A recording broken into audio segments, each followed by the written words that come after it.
Je suis Irène Vignon-Clémentel, directrice de recherche à l'INRIA. J'appartiens à l'équipe Symbiotics que je co-dirige. Et nos recherches portent sur le développement d'outils numériques pour aider les cliniciens à mieux appréhender soit les maladies qui soignent, soit leur traitement. Donc concrètement, nous résolvons des équations des écoulements du sang dans nos vaisseaux et nous allons chercher des biomarqueurs, des petits tourbillons, des choses qui sont connectées à la biologie de ce qui se passe dans notre corps.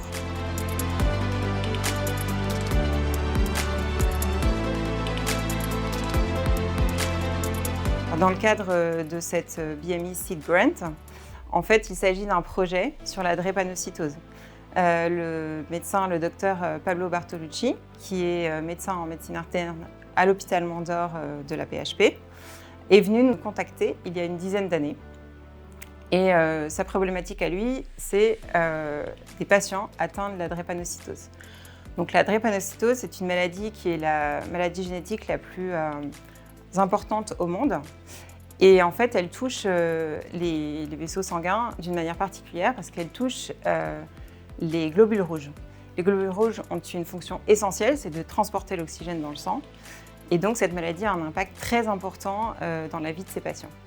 En particulier, ils souffrent de ce qu'on appelle des occlusions de vaisseaux qui peuvent même mener à des AVC. Donc le docteur Pablo Bartolucci, pour prendre des décisions pour traiter ces patients, il a un critère, c'est ce qu'on appelle la TMV, c'est-à-dire que c'est une mesure de la vitesse du sang dans l'artère qui irrigue le cerveau, dans un endroit bien particulier qu'on appelle le siphon, à l'entrée où cette artère rentre dans le cerveau. Et on appelle ça un siphon parce que cette artère a une forme de siphon, comme un siphon dans nos salles de bain. Et cette forme de siphon très particulière, elle engendre des écoulements aussi, très particuliers et particulièrement complexes. Et c'est ce que nous étudions dans cette recherche avec lui. Alors pourquoi il est venu nous voir? Parce ils ont vu avec ses collègues que les AVC étaient plus importantes en nombre chez les enfants et chez les enfants de moins de 5 ans en particulier. À ce jour, il n'existait pas vraiment d'explication admise par toute la communauté sur ce fait. Et donc, nous avons fait des simulations numériques pour mettre en évidence le fait qu'un petit enfant a des artères légèrement plus petites que les plus grands enfants, une perfusion plus élevée, car il est dans un âge, ces enfants sont dans des âges critiques pour le développement du cerveau.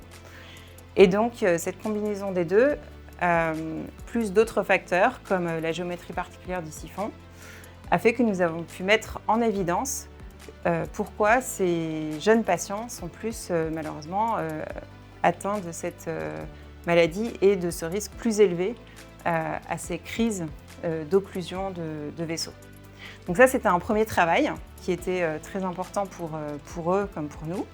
Mais on a voulu aller plus loin parce une fois qu'on a cette vitesse élevée, même dans un vaisseau qui irrigue bien le cerveau, la question c'est comment on passe de cet état-là à un état où la paroi du vaisseau s'est tellement épaissie que le flux ne peut plus passer pour aller au cerveau. Et donc ça, c'est l'objet de cette BMI Seed Grant que nous sommes allés chercher pour travailler ensemble, médecins et scientifiques, disons, dans le cadre du postdoctorat de Morgane Garot. Je m'appelle Morgane Garot et je suis postdoc à l'INRIA Saclay dans l'équipe Symbiotics avec Irène Vignon-Clémentel. Moi, mon travail, ça a été de faire de la modélisation numérique de ces écoulements sanguins dans les carotides et notamment d'en tirer ce qu'on appelle des marqueurs dérivés, donc des quantités d'intérêt qui pourraient expliquer pourquoi cette pathologie se développe.